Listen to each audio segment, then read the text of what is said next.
Good morning friends. तो आज हम सुगौली की संधि के विषय में पढ़ेंगे, जो ईस्ट इंडिया कंपनी और नेपाल सरकार के मध्य जो संधि हुई थी। सुदर्शन शाह ने गोरखाओं के विरुद्ध अंग्रेजों से सहायता मांगी थी और 1814 से 1816 तक ये संघर्ष चला गोरखाओं और ईस्ट इंडिया कंपनी का। उसके बाद सुगौली नामक स्थान पर संधि की गई।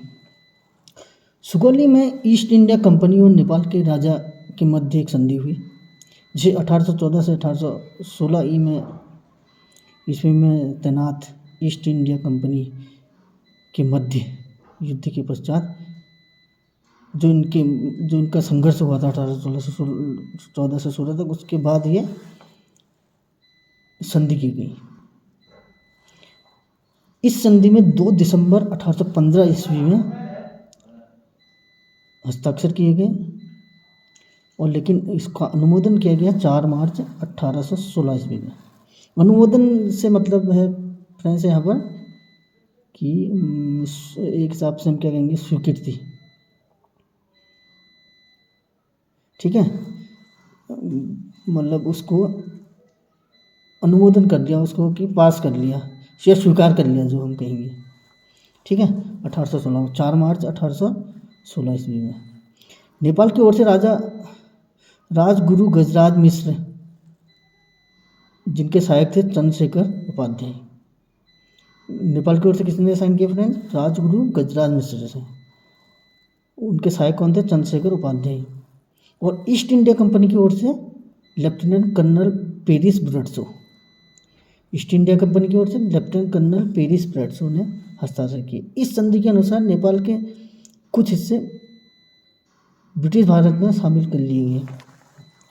ठीक है, पहले तो कुछ हिस्से जैसे सिक्किम, तराई का नीचे का क्षेत्र और गढ़वाल कुमाऊं, लगभग जो इनका शासन था उसका 1/3 भाग नेपालियों का वो ब्रिटिश में शामिल कर लिया गया। और भाई उनने कहा कि आप हमारा एक प्रतिनिधि रखोगे यहाँ। ठीक है, काठमांडू में एक प्रतिनिधि रखना स्वीकार किया जो थे एडवर्ड गार्डनर से पहले।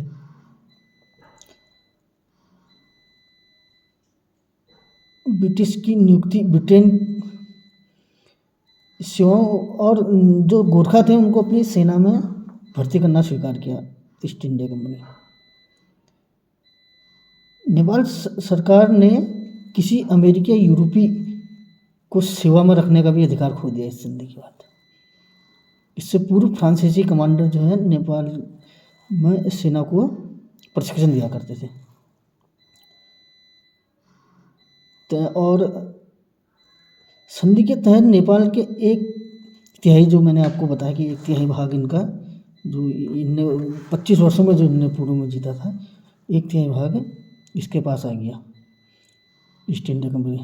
नेपाल के राजा द्वारा पिछले 25 वर्षों में जो जीते थे, सिक्किम, कुमाऊं, गढ़वाल जो मैंने आपको बताया, तराई का अधिकतर क्षेत्र लौटा दिया। 1860 में तराई भूमि का एक बड़ा भाग, क्योंकि 1857 में इनने सहायता करी गोरखाओं ने, तो 1860 में तराई का एक बड़ा भाग इनको वापस दे दिया ईस्ट इंडिया कंपनी ने। ठीक है, काठमांडू में जो प्रतिनिधि थे वो एडवर्ड गार्डनर से, जो मैंने आपको बताया पहले।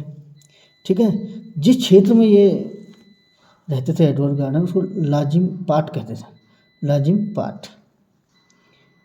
ठीक है फ्रेंड्स, और 1923 में इस संधि को, इसका नाम बदल दिया गया, सतत शांति और मैत्री की संधि इसका रख दिया गया दिसंबर 1923 में। और ब्रिटिश सरकार का जो प्रतिनिधि रह रहा था उसे दूत नाम दिया गया, दूत कहा जाने लगा। और इसी प्रकार ये जो है 1950 में फिर जब दोनों देश स्वतंत्र हो गए तो ये संधि पुनः की, स्वतंत्र रूप से अपने संबंधों में सुधार करने के लिए एक और संधि की भारत और जो स्वतंत्र रूप से जो अपने संबंध स्थापित करने के लिए। तो फ्रेंड्स, ये था हमारा आज सिंगरौली की संधि। तो इससे यही पूछा जाएगा कि भाई कब हुई, 2 दिसंबर को इसमें साइन किए गए, और कब कब गोरखाओं और ईस्ट इंडिया का तो 1814 से 16 तक चला, और कब इसमें हस्ताक्षर किए गए थे वो 1815 में। लेकिन ये नहीं माने तो फिर इनने आक्रमण किया ईस्ट इंडिया कंपनी, फिर 4 मार्च 1816 में अनुमोदन हो गया, यानी कि स्वीकार कर लिया।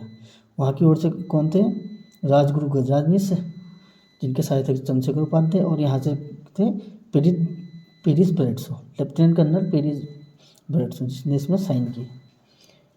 ठीक है फ्रेंड्स, तो ये संधि का यही था कि भाई अब अमेरिकी और यूरोपीय को इनने भाई सेवा में नहीं रखो, क्योंकि कहीं गुट न बना दे, शक्ति अपनी बढ़ा न ले, और ईस्ट इंडिया के खिलाफ न हो जाए कंपनी की। तो इनने क्या किया, उनको रखने का अधिकार भी खो दिया। बहुत सोच समझ के ये संधि की गई थी। बहुत कई तथ्यों को इसमें देखा गया था कि भाई एक तो इनकी बहादुरी को देख के इनको सेना में स्वीकार किया, और उसका क्या परिणाम हुआ, 1857 में इनने अच्छी सहायता करी। जब 1857 की क्रांति में ईस्ट इंडिया कंपनी, ठीक उसी के एवज में क्या हुआ, 1860 में इन्होंने कुछ भाग वापस कर दिया। कुछ तो 1816 में ही वापस कर दिया था इन्होंने तराई का हिस्सा, लेकिन 1860 में कुछ और भाग तराई का इनको वापस दे दिया। तो ये थी फ्रेंड्स सिंगरौली की संधि। तो ये क्यों की गई थी, क्योंकि जो है सुदर्शन शाह ने आमंत्रित किया था अंग्रेज़ों को, ईस्ट इंडिया कंपनी को, भाई हमारी सहायता करो, गोरखा हमें परेशान कर रहे हैं और यहाँ को एक घृणित राज जो ये चला रहे हैं। तो वो अक्टूबर में 14 में वो गए उनके पास, और तब से ये युद्ध 16 तक चला। शायद 1800 आ गई थी वो सहायता करने के लिए 1814 में। तो इस प्रकार ये था कि अब 7 लाख रुपये जो युद्ध व्यय था वो नहीं दे पाने के एवज में, तभी जो है पश्चिमी भाग, पूर्वी भाग कहेंगे हम, पूर्वी भाग जो है सुदर्शन शाह ने अंग्रेज़ों को दे दिया था। ठीक है, इसमें युद्ध हुआ क्यों, क्योंकि गोरखाओं के विरुद्ध यह पंवार शासक प्रशांत थे, तो उन्होंने उनसे सहायता मांगी, और फिर गोरखाओं को परास्त कर करके 14 से 16 तक ये संधि की गई। और उनकी बहादुरी को देख करके सभी को लॉजिकल है फ्रेंड्स, उनकी बहादुरी देखी तो उन्होंने रखना स्वीकार कर दिया। गुट न बनाने करके अमेरिका और यूरोपीय को अपनी सेवा में रखने का अधिकार भी गोरखाओं ने खो दिया, कहीं गुट न बन जाए। सब कुछ इसमें लॉजिकल है, और वो बहादुर थे, इनको लगा कि ये शक्तिशाली हैं, ये बहादुर हैं, तो अपनी सेना में रख लिया। और गतिविधियों को नोटिस करने के लिए एक प्रतिनिधि रख दिया, जो एडवर्ड गार्डनर से पहले।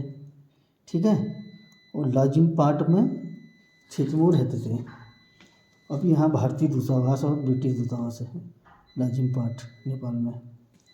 ठीक है फ्रेंड्स, और तो इनने जब 57 में सहायता करी तो ये भी लॉजिकली है, 60 में तराई का बड़ा भाग इनको वापस दे दिया गया, और 23 में फिर 1923 में क्योंकि इस खगोली की संधि को फिर मित्रतापूर्वक दिखाने के लिए शांति और मैत्री, सतत शांति और मैत्री संधि इसका नाम रख दिया। ठीक है, और लेकिन दोनों देश जब स्वतंत्र हो गए तो 50 में नए सिरे से एक मैत्रीपूर्ण संधि की गई 1950 में, दोनों देशों के स्वतंत्र होने के बाद। ठीक है, सब कुछ लॉजिकल है, थोड़ा समझ के हमने इसको देखना है कि क्या है, कैसे पढ़ना है, और क्यों डिटेल पढ़ें तो ज़्यादा उचित रहता है। इसमें कोई भी तथ्य ऐसा नहीं है जो लॉजिकल नहीं है, सब पॉइंट लॉजिकल हैं, और ज़रा ध्यान से गहराई से पढ़ने की ज़रूरत है, तो आसानी से सिंगरौली की संधि याद रहेगी। हाँ, इसमें डेटा जो हमें याद करना पड़ेगा है सतत शांति और मैत्री कब नाम रखा, 1923 में। 1923 के बाद 27 साल बाद फिर नई करी, दोनों देश जो स्वतंत्र हो गए। ठीक है, और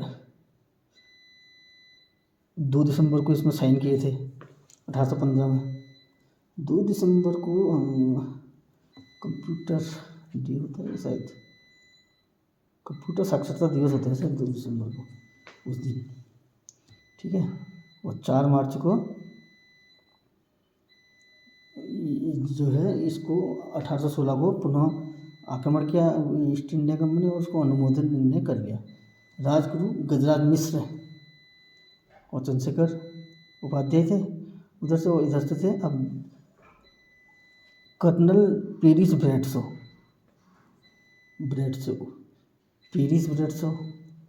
अभी तो कोई जगह का नाम प्रतीत हो रहा है।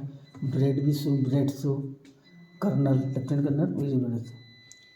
तो आशा करता हूँ आपको ये वीडियो सहायता करेगा और समतुल्य की संधि को आप इस वीडियो के माध्यम से समझ पाएंगे। वीडियो को देखने thank you very much friends. Like, subscribe, share जरूर करें। Thank you.